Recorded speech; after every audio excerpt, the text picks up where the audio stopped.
Davide Andriani គឺជាបរិយាមានអាយុ44ឆ្នាំមកពីទីក្រុង Passaro ក្នុងប្រទេសអ៊ីតាលីគាត់ត្រូវបានគេស្គាល់ថាជាមនុស្សល្បីក្នុងពិភពលោកខាងការប្រមូលកំប៉ុង Coca-Cola នៅក្នុងផ្ទះនិងយានដ្ឋានរបស់គាត់ពោពេញទៅដោយកំប៉ុង Coca-Cola រាប់ម៉ឺនកំប៉ុងដែលគាត់បានប្រមូលពីជុំវិញពិភពលោកការចាប់ផ្ដើមនៃការប្រមូលកំប៉ុង Coca-Cola របស់គាត់គឺគាត់បានប្រមូលនៅអាយុ15ឆ្នាំប៉ុន្តែចំណង់ចំណូលចិត្តរបស់គាត់គឺតាំងពីគាត់មានអាយុ5ឆ្នាំមកម្ល៉េះនៅថ្ងៃមួយមិត្តភក្តិរបស់គាត់បានឲ្យកំប៉ុង Coke មួយដល់គាត់ហើយចាប់ពីពេលនោះមកគាត់ក៏ចាប់ផ្ដើមស្រឡាញ់ការប្រមូលកំប៉ុង Coca-Cola ពីមួយកំប៉ុងទៅជារាប់ពាន់និងចុងក្រោយកើនដល់ជាង 20000 កំប៉ុង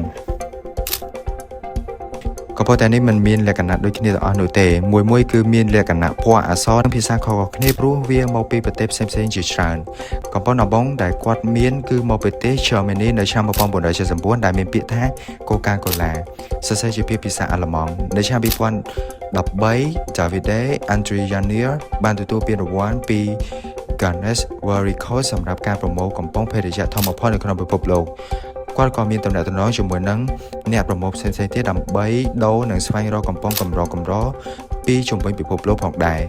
កំប៉ុងខ្លះមានតម្លៃថ្លៃខ្លាំងដូចជាកំប៉ុងដែលធ្វើពីមាសឬប្រាក់ហើយត្រូវបានផលិតសម្រាប់ឱកាសពិសេសកំប៉ុងតែនោះអាចមានតម្លៃចន្លោះពី$400ទៅ$500ក្នុងមួយកំប៉ុង